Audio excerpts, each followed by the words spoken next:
परम सत्कारयोग साध संगत जी, आप बहुत वडभागे हो। सतगुरु जी की हजूरी दे विच बैठ के परम आनंद प्राप्त कर रहे हो। मेरे तो पहला गुणी जना ने अपने अपने विचार तुहाडे सन्मुख रखे हैं। कुछ समा हाज़री भरन दा मैनू सुभाग समा प्राप्त होया है। पाकिस्तान दे विच एक जिला पैंदा है सियालकोट। उस वक्त सियालकोट दे विच इत्थों दा कागज़ बहुत मशहूर मन्निया जांदा सी और कश्मीरी कागज़ तो दूसरे दर्जे ते ये समझिया जांदा सी। इस जिले नूं राजे सलवाहन जां राजा सलवाहन के नाँ दे नाल उन्हां दा वसाया नगर दस्सिया जांदा है। इस सियालकोट जिले दे विच एक पिंड पैंदा है दातेवाल। दातेवाल दे विच एक बहुत ही श्रद्धालु ते बहुत ही वधिया बिरती वाला परिवार रहिंदा, गुरमुख बिरती वाला परिवार रहिंदा। जिस परिवार दे मुखी हन सरदार बघेल सिंह। इन्हां दे गृह विखे एक बालक पैदा होया जिस दा नाम है भगत सिंह। भगत सिंह बचपन दे विच ही बहुत वधिया बिरती वाला सी। साधुआं दे संग वाली बिरती और साधुआं दे नाल बहना उठना इस दे मत्थे दे विच लिखिया होया सी। गुरुजनां दी संगत करनी और संगत जिहड़ी ये बहुत कुछ इंसान नूं दिंदी है। कबीर साहब लिखते हैं, कबीर संगत करिए साध की अंत करै निर्वाह। साधु की संगत जिहड़ी है वो मनुख नूं बहुत कुछ दिंदी है। पर होवे साधु सतगुरु दा नवाजिया होवे। मैं बेनती करां कि जिन्ने भी गुरमुख हैं, जिन्ने भी साधु हैं, उन्हां नूं बनाउण वाला सतगुरु है। जिस दे सिर दे उत्ते सतगुरु हथ रख दिंदा, अपनी मेहर की दृष्टि कर दिंदा, वो संत बन सकदा। सतगुरु सच्चे पातशाह जी की इस बालक दे उत्ते मेहर की निगाह हुई, मेहर की दृष्टि पई और बहुत ही इहदे सुभाग पूर्व कर्म अंकुर जब प्रगटे भेट्यो पुरख रसक बैरागी। मिट्यो अंधेर मिलत हर नानक जन्म जन्म की सोई जागी। वो पूर्व कर्म इस बच्चे का प्रगट होया। संत केसर सिंह जी चविंडे वालियां दे नाल इस बालक भगत सिंह दा, जो कि हुण अपनी सुध बुद्ध दे विच है, जवानी की अवस्था दे विच है, उन्हां दे नाल मेल हुंदा है। संत बहुत ही प्यार दे नाल, बड़ी निमरता दे नाल, क्योंकि तीन गुण जिहड़े हन वो संतां दे विच हुंदे हन। हिंदू धर्म के महान विद्वाता गोस्वामी तुलसीदास जी लिखते हैं, वो कहते हैं, तुलसी ये संसार में तीन वस्त है सार। मिठा बोलन निव चलन ते करना पारे उपकार। कहते मिठा बोलना, न्यों के चलना ते पारे उपकार करना, ये तीन गुण मनुख नूं बहुत वधिया इंसानां दी श्रेणी दे विच लिया के खड़ा कर दिंदे हन। ये तीन गुण सन संत केसर सिंह जी चविंडे वालियां दे विच। और बड़ी निमरता, किसी दूसरे दे उत्ते परोपकार करना संतां दा सुभाਅ सी। संतां ने इस बच्चे नूं पुछया, जवान अवस्था दे विच, क्या काका भजन पुछया? अगों नां दी आवाज़ आई, जी नहीं, मैनू नहीं पता कि भजन की हुंदा है। संत केसर सिंह जी चविंडे वालियां ने इन्हां दे कंन दे विच भजन दे दिता ते साध संगत जी वो भजन प्रफुल्लत होण लगा। अज कल परसों नखार आउण लग पिया बंदगी करके। जिस बंदगी की बाबत फरीद जी लिखते हैं, वो कहते हैं कि बंदगी जिहड़ी ये बड़ी अनमोल चीज़ है। और ये बच्चा जदों वड्डा होया, भगती का रंग चढ़िया और आले दुआले पिंड दे विच, लागले पिंडां दे विच इस नूं मस्ताना कह के बुलाउण लग पए, क्योंकि बिरती इस तरह की सी। हौली हौली इहदी भगती सफल होण लगी। बहुत वधिया शब्द पढ़दे सन। इन्हां दे शब्दां दीयां जिहड़ियां धारना सन वो लोकां दे दिलां नूं मोह लैंदियां सन, खिच लैंदियां सन अपने वल। और हौली हौली इन्हां दे नां दे नाल संत लफ्ज़ जुड़ गया। संत सस्से दे उत्ते टिप्पी ते तत्ता संत, पर इस लफ्ज़ की जे गहराई दे विच जाइए तो बहुत वड्डी गल है। संत बनना कोई सौखी गल नहीं। संत बनने वास्ते बहुत सारियां घालना घालनियां पैंदियां हन। और ये जड़े संत लफ्ज़ इन्हां दे नाल जुड़न करके इन्हां दा नाम हो गया संत भगत सिंह दातेवाल। भब्बा ते गग्गा ते तत्ता इन्हां दा तिन्नां अखरां दा तिन्ने अखरे मुक्ते ने वो नाम सी, जिस तो आपां ये अर्थ कढ़ सकते हैं कि भब्बे तो भाव भगती, गग्गे तो भाव ज्ञान, तत्ते तो भाव त्याग।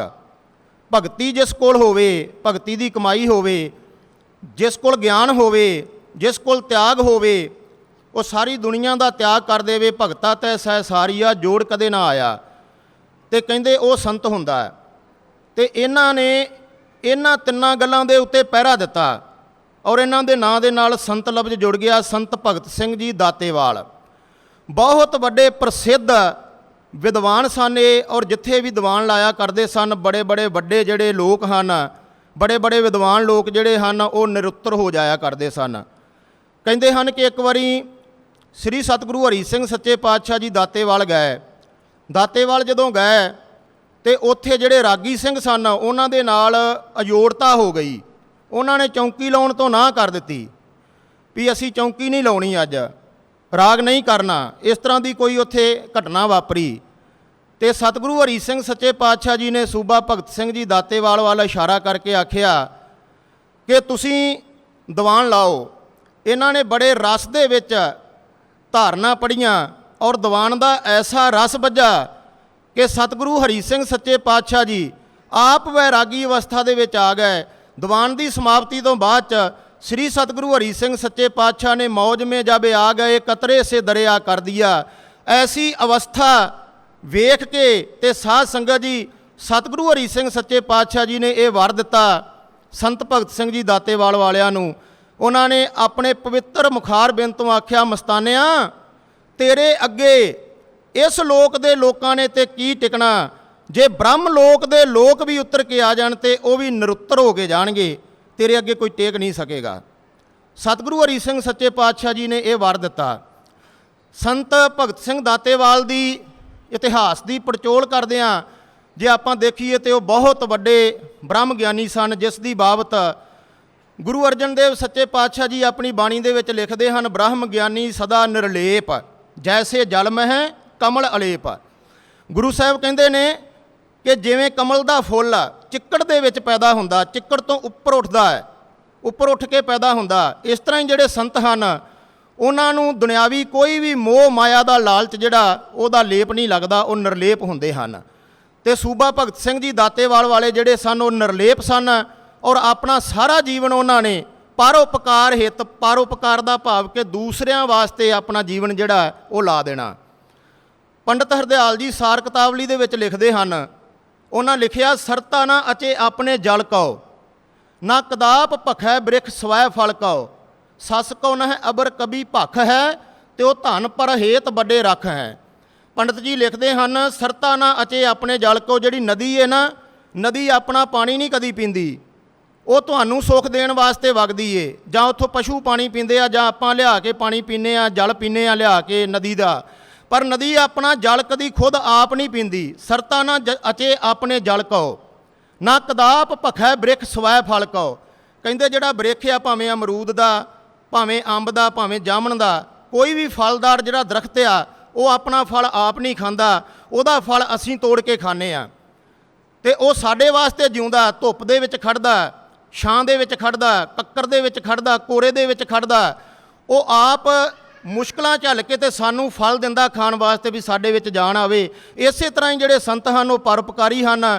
ते संत भगत सिंह दातेवाल वालियां ने परोपकार करदिआं होइआं अपने बारे घट सोचिया ते लोकां दे बारे जिहड़ा वो ज़्यादा सोचिया। खंडू वाली पिंड जित्थों दे संत जगत सिंह जी बहुत प्रसिद्ध ते महान संत होए हन, जिन्हां दे विचों संत हरभजन सिंह जी खंडू वालीए, गां उन्हां दे सपुੱਤਰ साहिबजादे, उस परिवार दे विच उस वक्त एक मेला होया पाठां दा मेला होया। ते पाठां दे मेले दे उत्ते श्री सतगुरु प्रताप सिंह सच्चे पातशाह जी ने भी दर्शन दिते। ते सूबा भगत सिंह जी दातेवाल वाले जिहड़े अजे सूबा नहीं सन बने, ਸੰਤ ਇਹਨਾਂ ਨੂੰ ਸਾਰੇ ਲੋਕ ਆਖਣ ਲੱਗ ਪਏ ਸਨ। ਇੱਥੇ ਪਾਠਾਂ ਦਾ ਮੇਲਾ ਹੋਇਆ ਤੇ ਉਸ ਵਕਤ ਸਤਿਗੁਰੂ ਪ੍ਰਤਾਪ ਸਿੰਘ ਸੱਚੇ ਪਾਤਸ਼ਾਹ ਜੀ ਨੇ ਇਹਨਾਂ ਨੂੰ ਸੂਬਾ ਥਾਪਿਆ ਪਸਰੂਰ ਦਾ। ਸਤਿਗੁਰੂ ਪ੍ਰਤਾਪ ਸਿੰਘ ਸੱਚੇ ਪਾਤਸ਼ਾਹ ਜੀ ਇਹ ਦੂਸਰਾ ਗੁਰੂ ਕਿਰਪਾ ਸੀ ਜਿੱਥੇ ਇਹ ਵਾਧਾ ਹੋਇਆ ਕਿ ਸੰਤ ਲਫ਼ਜ਼ ਤਾਂ ਜੁੜਿਆ ਹੀ ਸੀ, ਨਾਲ ਸੂਬਾ ਲਫ਼ਜ਼ ਵੀ ਜੁੜ ਗਿਆ, ਸੂਬੇ ਦੀ ਪਦਵੀ ਵੀ ਇਹਨਾਂ ਨੂੰ ਮਿਲ ਗਈ ਤੇ ਹੋਰ ਵਾਧਾ ਹੋ ਗਿਆ। ਕਿਉਂਕਿ ਸਤਿਗੁਰੂ ਪ੍ਰਤਾਪ ਸਿੰਘ ਜੀ ਨੇ, ਸਤਿਗੁਰੂ ਹਰੀ ਸਿੰਘ ਜੀ ਨੇ ਇਹਨਾਂ ਦੇ ਵਿੱਚ ਬੜੇ ਵੱਡੇ ਗੁਣ ਵੇਖੇ ਸਨ। ਉਹਨਾਂ ਗੁਣਾਂ ਨੂੰ ਵੇਖ ਕੇ ਸਾਧ ਸੰਗਤ ਜੀ, ਮੈਂ ਪਹਿਲਾਂ ਵੀ ਬੇਨਤੀ ਕੀਤੀ ਆ ਕਿ ਸੂਬਿਆਂ ਨੂੰ, ਸੰਤਾਂ ਨੂੰ ਤਿਆਰ ਕਰਨ ਵਾਲੇ ਸਤਿਗੁਰੂ ਹੁੰਦੇ ਹਨ। ਸਤਿਗੁਰੂ ਤੋਂ ਬਿਨਾਂ ਕੋਈ ਵੀ ਕੰਮ ਜਿਹੜਾ ਵਾ ਉਹ ਨਹੀਂ ਹੁੰਦਾ। ਗੁਰੂ ਦੀ ਕਿਰਪਾ ਦੇ ਨਾਲ ਇਹ ਸਾਰਾ ਕੁਝ ਹੁੰਦਾ ਹੈ। ਸਾਧ ਸੰਗਤ ਜੀ, ਸੱਬੜਵਾਲ ਇੱਕ ਪਿੰਡ ਹੈ, ਉੱਥੋਂ ਦੇ ਬਹਾਦਰ ਸਿੰਘ ਸਨ। ਉਹਨਾਂ ਦੀ ਸੁਪੁੱਤਰੀ ਦੇ ਨਾਲ ਇਹਨਾਂ ਦਾ ਰਿਸ਼ਤਾ ਹੋ ਗਿਆ, ਸੂਬਾ ਭਗਤ ਸਿੰਘ ਜੀ ਦਾਤੇਵਾਲ ਦਾ। ਤੇ ਜਦੋਂ ਰਿਸ਼ਤਾ ਹੋਇਆ ਤੇ ਰਿਸ਼ਤਾ ਹੋਣ ਤੇ ਇੱਕ ਸ਼ਰਤ ਰੱਖੀ ਸਰਦਾਰ ਬਹਾਦਰ ਸਿੰਘ ਨੇ। ਉਹਨਾਂ ਨੇ ਆਖਿਆ ਵੀ ਭਗਤ ਸਿੰਘ ਕੂਕਾ ਪੁਣਾ ਛੱਡ ਦੇ। ਜੇ ਭਗਤ ਸਿੰਘ ਕੂਕਾ ਪੁਣਾ ਛੱਡ ਦਿੰਦਾ ਤੇ ਫੇਰ ਮੈਂ ਆਪਣੀ ਧੀ ਇਹਦੇ ਨਾਲ ਤੋਰਾਂਗਾ, ਨਹੀਂ ਤੇ ਮੈਂ ਆਪਣੀ ਧੀ ਜਿਹੜੀ ਆ ਉਹ ਇਹਦੇ ਨਾਲ ਨਹੀਂ ਤੋਰਨੀ। ਤੇ ਉਸ ਵਕਤ ਸਾਧ ਸੰਗਤ ਜੀ, ਸਿੱਖੀ ਦੀ ਮਿਸਾਲ ਪੈਦਾ ਕਰਦਿਆਂ ਸੂਬਾ ਭਗਤ ਸਿੰਘ ਜੀ ਦਾਤੇਵਾਲ ਵਾਲਿਆਂ ਨੇ ਇਹ ਗੱਲ ਕਹੀ ਸੀ, ਤੁਸੀਂ ਆਪਣੀ ਧੀ ਤੋਰਨੀ ਆ ਤੇ ਬੇਸ਼ੱਕ ਤੋਰੋ, ਜੇ ਨਹੀਂ ਤੋਰਨੀ ਤੇ ਤਾਂ ਵੀ ਤੁਹਾਡੀ ਖੁਸ਼ੀ ਏ, ਪਰ ਮੈਂ ਗੁਰਸਿੱਖੀ ਦੇ ਪੰਧ ਤੋਂ, ਗੁਰਸਿੱਖੀ ਦੇ ਮਾਰਗ ਤੋਂ ਪਿੱਛੇ ਨਹੀਂ ਹਟਣਾ। ਇਹ ਮੇਰਾ ਪਹਿਲਾ ਕਦਮ ਆ ਔਰ ਮੈਂ ਗੁਰਸਿੱਖੀ ਦੇ ਵਾਸਤੇ ਜਾਨ ਵੀ ਦੇ ਸਕਦਾ, ਆਪਣੀ ਜਾਨ ਵੀ ਕੁਰਬਾਨ ਕਰ ਸਕਦਾ, ਪਰ ਇਸ ਚੀਜ਼ ਤੋਂ ਮੈਂ ਪਿੱਛੇ ਨਹੀਂ ਹਟਣਾ। ਲੜਕੀ ਤੋਰਨੀ ਆ ਜਾਂ ਨਹੀਂ ਤੋਰਨੀ ਉਹ ਤੁਹਾਡੀ ਮਰਜ਼ੀ ਆ।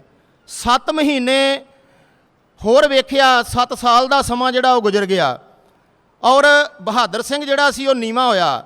ਉਹਨੂੰ ਗੁਰੂ ਨੇ ਜਨਾਇਆ। ਜਦੋਂ ਜਨਾਇਆ ਤੇ ਉਹ ਮੰਨ ਗਿਆ ਤੇ ਉਹਨੇ ਆਪਣੀ ਲੜਕੀ ਜਿਹੜੀ ਸੀ ਉਹ ਸੰਤ ਭਗਤ ਸਿੰਘ ਜੀ ਦਾਤੇਵਾਲ ਵਾਲਿਆਂ ਦੇ ਨਾਲ ਤੋੜ ਦਿੱਤੀ। ਇਹ ਸਿੱਖੀ ਦੀ ਮਿਸਾਲ ਦਿੱਤੀ ਉਹਨਾਂ ਨੇ ਕਿ ਮੇਰੇ ਵਾਸਤੇ ਸਿੱਖੀ ਤੋਂ ਉੱਚਾ ਕੋਈ ਨਹੀਂ ਆ, ਕੋਈ ਚੀਜ਼ ਨਹੀਂ ਮੇਰੇ ਵਾਸਤੇ ਸਿੱਖੀ ਤੋਂ ਉੱਚੀ। ਤੇ ਸਾਧ ਸੰਗਤ ਜੀ, ਸਾਨੂੰ ਇਸ ਗੱਲ ਤੋਂ ਇਹ ਪ੍ਰਮਾਣ ਮਿਲਦਾ ਕਿ ਸਿੱਖੀ ਸਭ ਤੋਂ ਵੱਡੀ ਚੀਜ਼ ਆ। ਸਿੱਖੀ ਤੋਂ ਉੱਤੇ ਕੋਈ ਚੀਜ਼ ਨਹੀਂ ਹੈਗੀ। ਗੁਰੂ ਦਾ ਹੁਕਮ ਅਤੇ ਸਿੱਖੀ ਇਹ ਸਭ ਤੋਂ ਉੱਚੀ ਚੀਜ਼ ਆ।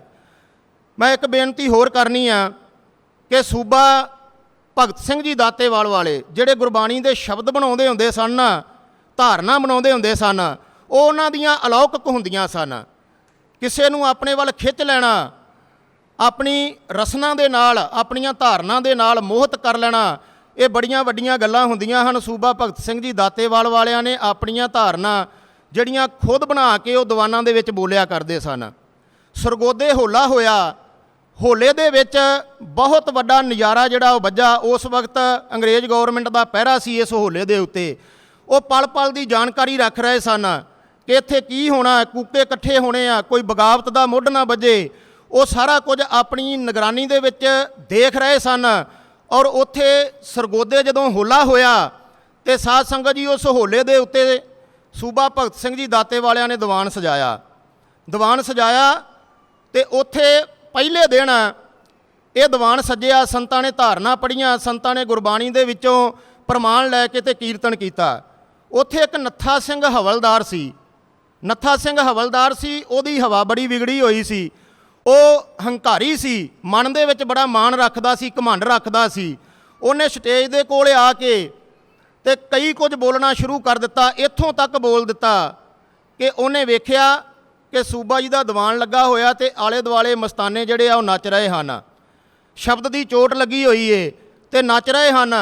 ਤੇ ਸਾਧ ਸੰਗਤ ਜੀ, ਉਸ ਵਕਤ ਜਿਹੜਾ ਹਵਲਦਾਰ ਨੱਥਾ ਸਿੰਘ ਇਹ ਕਹਿਣ ਲੱਗਾ, ਉਹ ਕੂਕਿਓ ਕਿਵੇਂ ਕੰਜਰਾਂ ਵਾਂਗੂ ਨੱਚਦੇ ਹੋ, ਕੂਕਿਓ ਕਿਵੇਂ ਕੰਜਰਾਂ ਵਾਂਗੂ ਨੱਚਦੇ ਹੋ। ਇਹ 2 ਵਾਰੀ ਇਹਨੇ ਗੱਲ ਆਖੀ। ਤੇ ਸਾਧ ਸੰਗਤ ਜੀ, ਸੂਬਾ ਭਗਤ ਸਿੰਘ ਜੀ ਦਾਤੇਵਾਲ ਵਾਲੇ ਬਹੁਤ ਨਰਮ ਦਿਲ ਸਨ। ਉਹਨਾਂ ਨੇ ਇਹਨਾਂ ਨੂੰ ਸਮਝਾ ਕੇ, ਬੁਝਾ ਕੇ ਤੇ ਵਾਪਸ ਭੇਜ ਦਿੱਤਾ। ਅਗਲਾ ਦਿਨ ਫੇਰ ਚੜ੍ਹਿਆ ਤੇ ਫੇਰ ਸੂਬਾ ਭਗਤ ਸਿੰਘ ਜੀ ਦਾਤੇਵਾਲ ਵਾਲਿਆਂ ਨੇ ਦੀਵਾਨ ਸਜਾਇਆ। ਦੀਵਾਨ ਦੇ ਵਿੱਚ ਉਹਨਾਂ ਨੇ ਧਾਰਨਾ ਪੜ੍ਹੀ। ਬਾਬਾ ਸ਼ੇਖ ਫਰੀਦ ਜੀ ਦੀ ਬਾਣੀ ਦੇ ਵਿੱਚੋਂ ਉਹਨਾਂ ਨੇ ਧਾਰਨਾ ਪੜ੍ਹੀ ਕਿ ਸ਼ੇਖ ਫਰੀਦੇ ਨੂੰ ਖੈਰ ਬੰਦਗੀ ਦਾ ਪਾਵੀਂ, ਸ਼ੇਖ ਫਰੀਦੇ ਨੂੰ ਖੈਰ ਬੰਦਗੀ ਦਾ ਪਾਵੀਂ। ਇਹ ਧਾਰਨ ਜਦੋਂ ਪੜ੍ਹੀ ਸੰਤਾਂ ਨੇ ਤੇ ਮਸਤਾਨੇ ਫੇਰ ਜਿਹੜੇ ਦੀਵਾਨੇ ਸਨ, ਮਸਤਾਨੇ ਸਨ, ਗੁਰੂ ਦੇ ਆਸ਼ਿਕ ਸਨ, ਉਹ ਆ ਕੇ ਨੱਚਣ ਲੱਗ ਪਏ, ਮਸਤਾਨੇ ਹੋ ਗਏ। ਹਵਲਦਾਰ ਨੂੰ ਫੇਰ ਜੋਸ਼ ਆਇਆ। ਇਹਨੇ ਵੇਖ ਕੇ ਤੇ ਕਹਿਣ ਲੱਗਾ, ਕੂਕਿਓ ਕਿਵੇਂ ਕੰਜਰਾਂ ਵਾਂਗੂ ਨੱਚਦੇ ਹੋ। 2 ਵਾਰੀ ਇਹਨੇ ਫੇਰ ਇਹ ਗੱਲ ਕਹਿ ਦਿੱਤੀ। ਤੇ ਸਾਧ ਸੰਗਤ ਜੀ ਸੰਤਿੰਦਰ ਸਿੰਘ ਚੱਕਰਵਰਤੀ ਉਹਨਾਂ ਨੇ ਇਹ ਨਾਟਕ ਲਿਖਿਆ, ਉਹਦੇ ਵਿੱਚ ਇਹ ਬਿਆਨ ਕੀਤਾ ਉਹਨਾਂ ਨੇ ਕਿ ਜਦੋਂ 2 ਵਾਰੀ ਇਹ ਗੱਲ ਕਹੀ ਤੇ ਸੂਬਾ ਭਗਤ ਸਿੰਘ ਜੀ ਦਾਤੇਵਾਲ ਵਾਲੇ ਸਟੇਜ ਤੋਂ ਥੱਲੇ ਉਤਰ ਆਏ। ਮੁਖੜੇ ਦੇ ਉੱਤੇ ਬੰਦਗੀ ਦਾ ਜਲਾਲ ਸੀ ਤੇ ਉਹਨਾਂ ਨੇ ਆਖਿਆ, ਨੱਥਾ ਸਿਆਂ ਇਸ ਤਰ੍ਹਾਂ ਦੇ ਵਚਨ ਨਾ ਬੋਲ। ਉਹ ਕਹਿੰਦਾ ਜੀ ਮੈਂ ਸੱਚ ਹੀ ਬੋਲ ਰਿਹਾ, ਤੁਸੀਂ ਕੰਜਰਾਂ ਵਾਂਗੂ ਨੱਚਦੇ ਹੋ। ਇਸ ਤਰ੍ਹਾਂ ਦੀਆਂ ਗੱਲਾਂ ਉਹਨੇ ਕੀਤੀਆਂ ਗੁਮਾਨ ਦੇ ਵਿੱਚ ਆ ਕੇ, ਘਮੰਡ ਦੇ ਵਿੱਚ ਆ ਕੇ। ਤੇ ਸਾਧ ਸੰਗਤ ਜੀ ਉਸ ਵਕਤ ਸੂਬਾ ਭਗਤ ਸਿੰਘ ਜੀ ਦਾਤੇਵਾਲ ਵਾਲਿਆਂ ਨੇ ਆਪਣੇ ਸਤਿਗੁਰੂ ਨੂੰ ਚੇਤੇ ਕਰਕੇ, ਬੰਦਗੀ ਦਾ ਮੁਖੜੇ ਦੇ ਉੱਤੇ ਨੂਰ ਸੀ, ਇੱਕ ਗੱਲ ਆਖੀ, ਫੀਮ ਭੰਗ ਸ਼ਰਾਬ ਸਭ ਉਤਰ ਜਾਣ ਪ੍ਰਭਾਤ, ਨਾਮ ਖੁਮਾਰੀ ਨਾਨਕਾ ਚੜੀ ਰਹੇ ਦਿਨ ਰਾਤ। ਤੇ ਉਸ ਵਕਤ ਉਹਨਾਂ ਨੇ ਆਖਿਆ ਵੀ ਜੇ ਤੇਰਾ ਵੀ ਇਹ ਹਾਲ ਹੋ ਗਿਆ, ਹਵਲਦਾਰ ਨੱਥਾ ਸਿੰਘ ਨੂੰ ਆਖਿਆ ਸੂਬਾ ਭਗਤ ਸਿੰਘ ਜੀ ਦਾਤੇਵਾਲ ਵਾਲਿਆਂ ਨੇ, ਤੇ ਫਿਰ ਤੂੰ ਕੀ ਹੋਇਆ ਜੇ ਤੇਰਾ ਵੀ ਇਹ ਹਾਲ ਹੋ ਗਿਆ। ਤੇ ਸਾਧ ਸੰਗਤ ਜੀ ਉਹ ਨੱਥਾ ਸਿੰਘ ਕਹਿਣ ਲੱਗਾ ਕਿ ਮੈਂ ਵੇਖਾਂਗਾ ਕਿ ਮੇਰਾ ਇਹ ਹਾਲ ਹੁੰਦਾ। ਤੇ ਉਸ ਵਕਤ ਸੰਤ ਮੌਜ ਵਿੱਚ ਆ ਗਏ, ਮਸਤੀ ਦੇ ਵਿੱਚ ਆ ਗਏ। ਹਵਲਦਾਰ ਨੂੰ ਇੱਥੋਂ ਮੱਥੇ ਤੋਂ ਫੜ ਕੇ ਇੱਕ ਉਂਗਲ ਤੇ ਇੱਕ ਅੰਗੂਠੇ ਦੇ ਨਾਲ ਤੇ ਸਾਧ ਸੰਗਤ ਜੀ ਕੰਨ ਦੇ ਵਿੱਚ ਫੂਕ ਮਾਰ ਕੇ ਜਦੋਂ ਭਜਨ ਦਿੱਤਾ ਤੇ ਹੌਲਦਾਰ ਨੱਥਾ ਸਿੰਘ ਜਿਹੜਾ ਸੀ ਉਹ ਲੇਟਣ ਲੱਗ ਪਿਆ ਧਰਤੀ ਦੇ ਉੱਤੇ, ਦੰਦਾਂ 'ਚੋਂ ਖੂਨ ਵਗਣ ਲੱਗ ਪਿਆ। ਮੂੰਹ ਦੇ ਵਿੱਚ ਇਹਨੇ ਆਪਣੀ ਜੁੱਤੀ ਪੈਰਾਂ ਦੇ ਵਿੱਚੋਂ ਲਾਹ ਕੇ ਪਾ ਲਈ, ਮਸਤਾਨਾ ਹੋ ਗਿਆ, ਦੀਵਾਨਾ ਹੋ ਗਿਆ। ਸੰਤ ਮੁਸਕਰਾਈ ਜਾਂਦੇ ਆ। ਸਤਿਗੁਰੂ ਰਾਮ ਸਿੰਘ ਸੱਚੇ ਪਾਤਸ਼ਾਹ, ਸਤਿਗੁਰੂ ਹਰੀ ਸਿੰਘ ਸੱਚੇ ਪਾਤਸ਼ਾਹ ਜੀ ਦੇ ਘਰ ਦੀ ਜੈ ਜੈਕਾਰ ਹੋਈ। ਤੇ ਉਹਨਾਂ ਨੇ ਆਖਿਆ ਹੁਣ ਤੂੰ ਕੀ ਆ? ਇਹ ਮਸਤਾਨੇ ਨੇ ਸਤਿਗੁਰੂ ਰਾਮ ਸਿੰਘ ਜੀ ਦੇ ਘਰ ਦੇ, ਇਹਨਾਂ ਦੇ ਬਾਰੇ ਇਸ ਤਰ੍ਹਾਂ ਦੇ ਸ਼ਬਦ ਬੋਲਣੇ ਇਹ ਬੜੇ ਮਾੜੇ ਹਨ। ਇਸ ਤਰ੍ਹਾਂ ਦੇ ਸ਼ਬਦ ਜਿਹੜੇ ਹਨ, ਇਸ ਤਰ੍ਹਾਂ ਦੇ ਲਫ਼ਜ਼ ਜਿਹੜੇ ਹਨ ਉਹ ਨਹੀਂ ਬੋਲਣੇ ਚਾਹੀਦੇ। ਮੈਂ ਇੱਕ ਗੱਲ ਹੋਰ ਕਰਨੀ ਹੈ ਕਰਕੇ ਤੇ ਇਸ ਤੋਂ ਬਾਅਦ ਦੇ ਵਿੱਚ ਮੈਂ ਖਿਮਾ ਮੰਗਣੀ ਹੈ। ਸਾਧ ਸੰਗਤ ਜੀ ਸੂਬਾ ਭਗਤ ਸਿੰਘ ਜੀ ਦਾਤੇਵਾਲ ਸੰਭੜੇਵਾਲ ਹੀ ਇਹਨਾਂ ਦਾ ਇੱਕ ਬੱਚਾ ਸੀ ਨੌਜਵਾਨ, ਜਿਸ ਦਾ ਨਾਮ ਮੇਰਾ ਖਿਆਲ ਰਣਜੀਤ ਸਿੰਘ ਲਿਖਿਆ ਹੋਇਆ। ਉਹ ਰਣਜੀਤ ਸਿੰਘ ਨੌਜਵਾਨ ਅਵਸਥਾ ਦੇ ਵਿੱਚ ਚੜ੍ਹਾਈ ਕਰ ਗਿਆ। ਜਦੋਂ ਚੜ੍ਹਾਈ ਕਰ ਗਿਆ ਸੂਬਾ ਜੀ ਨੂੰ ਪਤਾ ਲੱਗਾ ਭਗਤ ਸਿੰਘ ਦਾਤੇਵਾਲ ਵਾਲਿਆਂ ਨੂੰ, ਉਹਨਾਂ ਨੇ ਰਤਾ ਵੀ ਸ਼ੋਕ ਨਹੀਂ ਕੀਤਾ, ਮਨ ਦੇ ਵਿੱਚ ਕੋਈ ਵੀ ਗਲਤਾਨਤਾ ਨਹੀਂ ਆਈ। ਇਸ ਧਾਤ ਜਿਸ ਕੀ ਵਸਤ ਸੋਈ ਲੈ ਜਾਏਗਾ, ਰੋਸ ਕਿਸੇ ਸਿਓ ਕੀਜੈ। ਉਸ ਧਾਤ ਦੇ ਉੱਤੇ ਚੱਲ ਕੇ ਸੂਬਾ ਭਗਤ ਸਿੰਘ ਜੀ ਨੇ ਆਪਣੇ ਗਲ ਦੇ ਵਿੱਚ ਢੋਲਕੀ ਪਾ ਕੇ ਉਹ ਢੋਲਕੀ ਨੂੰ ਵਜਾ ਕੇ ਆਪ ਸ਼ਬਦ ਪੜ੍ਹ ਕੇ ਅੱਗੇ ਲੱਗ ਕੇ ਮੋਹਰੀ ਹੋ ਕੇ ਆਪਣੇ ਪੁੱਤਰ ਨੂੰ ਮਸਾਣਾ ਤੱਕ ਖੜਿਆ ਔਰ ਆਪਣੇ ਹੱਥੀਂ ਸੰਸਕਾਰ ਕਰਿਆ। ਨਾ ਕਿਸੇ ਨੂੰ ਰੋਣ ਦਿੱਤਾ, ਨਾ ਆਪ ਰੋਏ। ਇਹ ਜਿਹੜਾ ਸਿਧਾਂਤ ਹੈ ਸਾਡਾ ਗੁਰਸਿੱਖੀ ਦਾ, ਗੁਰਬਾਣੀ ਦਾ ਸਿਧਾਂਤ ਹੈ ਜਿਹੜਾ ਸਾਡਾ, ਮਤ ਮੈਂ ਪਿੱਛੇ ਕੋਈ ਰੋਵ ਸੀ ਸੋ ਮੈਂ ਮੂਲ ਨਾ ਪਾਇਆ, ਉਸ ਸਿਧਾਂਤ ਨੂੰ ਕਾਇਮ ਰੱਖਿਆ ਸਾਧ ਸੰਗਤ ਜੀ ਸੂਬਾ ਭਗਤ ਸਿੰਘ ਜੀ ਦਾਤੇਵਾਲ ਵਾਲਿਆਂ ਨੇ। ਔਰ ਸਾਨੂੰ ਇਹ ਰਾਹ ਦੱਸਿਆ ਕਿ ਅਸੀਂ ਸਤਿਗੁਰੂ ਦੇ ਸਿੱਖ ਹੋ ਕੇ ਕਿਹੜੇ ਪਾਸੇ ਤੁਰਨਾ। ਸਾਡੇ ਵਿੱਚ ਬੜਾ ਵੱਡਾ ਜੇਰਾ ਹੋਣਾ ਚਾਹੀਦਾ, ਬੜੀ ਵੱਡੀ ਤਾਕਤ ਹੋਣੀ ਚਾਹੀਦੀ ਆ। ਇਹ ਪਰਿਵਾਰਕ ਫੁਲਵਾੜੀ ਜਿਹੜੀ ਇਹ ਸਤਿਗੁਰੂ ਦੀ ਲਾਈ ਹੋਈ ਆ, ਜਿਹਦੇ ਵਿੱਚੋਂ ਕੋਈ ਜੀਵ ਵਿਛੜ ਵੀ ਜਾਂਦਾ ਤੇ ਕਿੱਡਾ ਵੱਡਾ ਹੌਸਲਾ ਰੱਖ ਕੇ ਸਾਨੂੰ ਜਰਨਾ ਚਾਹੀਦਾ, ਕਿਉਂਕਿ ਇਹ ਸੱਚਾਈ ਹੈ। ਇਸ ਸੱਚਾਈ ਨੂੰ ਸਾਨੂੰ ਧਾਰਨ ਕਰਨਾ ਚਾਹੀਦਾ। ਅੰਤ ਵਿੱਚ ਮੈਂ ਇੱਕ ਗੱਲ ਕਹਿ ਕੇ ਤੇ ਖਿਮਾ ਮੰਗਣੀ ਹੈ। ਇੱਕ ਬਾਜ਼ਾਰ ਦੇ ਵਿੱਚ ਇੱਕ ਭਾਈ ਅੰਗੂਰ ਵੇਚਦਾ ਪਿਆ ਸੀ। ਅੰਗੂਰ ਵੇਚਦਿਆਂ ਉਹਨੇ ਆਵਾਜ਼ ਦਿੱਤੀ, ਭਾਈ ਅੰਗੂਰ ਲੈ ਜਾਓ 100 ਰੁਪਏ ਕਿਲੋ, ਅੰਗੂਰ ਲੈ ਜਾਓ 100 ਰੁਪਏ ਕਿਲੋ। ਇੱਕ ਮਾਈ ਨੇ ਆਵਾਜ਼ ਸੁਣੀ ਭਾਈ ਦੀ, ਉਹ ਅੰਗੂਰ ਲੈਣ ਵਾਸਤੇ ਚਲੇ ਗਈ। ਉਹਨੇ ਆਖਿਆ ਵੀਰਾ ਅੰਗੂਰ ਕਿਵੇਂ ਲਾਏ ਆ? ਉਹ ਕਹਿੰਦਾ ਮਾਈ ਮੈਂ ਇੰਨੀਆਂ ਉੱਚੀਆਂ ਆਵਾਜ਼ਾਂ ਮਾਰਦਾ ਪਿਆ ਕਿ 100 ਰੁਪਏ ਕਿਲੋ ਨੇ ਅੰਗੂਰ, ਆ ਜਿਹੜੇ ਲਾਗੇ ਪਏ ਹੋਏ ਨੇ ਇਹ ਤੈਨੂੰ ਮੈਂ 80 ਰੁਪਏ ਕਿਲੋ ਦੇ ਦਿਆਂਗਾ, 20 ਰੁਪਏ ਮੈਂ ਘੱਟ ਲਾ ਲਵਾਂਗਾ।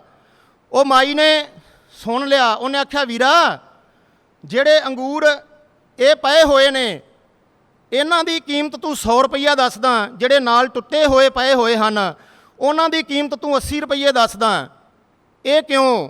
ਉਹ ਭਾਈ ਨੇ ਬੜਾ ਵਧੀਆ ਜਵਾਬ ਦਿੱਤਾ। ਉਹ ਕਹਿੰਦਾ ਬੀਬੀ ਇਹ ਗੁੱਛੇ ਦੇ ਨਾਲੋਂ ਟੁੱਟ ਗਏ ਨੇ, ਇਸ ਕਰਕੇ ਇਹਨਾਂ ਦੀ ਕੀਮਤ ਘਟ ਗਈ ਆ। ਤੇ ਜਿਹੜੇ ਗੁਰੂ ਦੇ ਨਾਲੋਂ ਸਾਧ ਸੰਗਤ ਜੀ ਟੁੱਟ ਜਾਂਦੇ ਆ ਉਹਨਾਂ ਦੀ ਕੀਮਤ ਘਟ ਜਾਂਦੀ ਆ।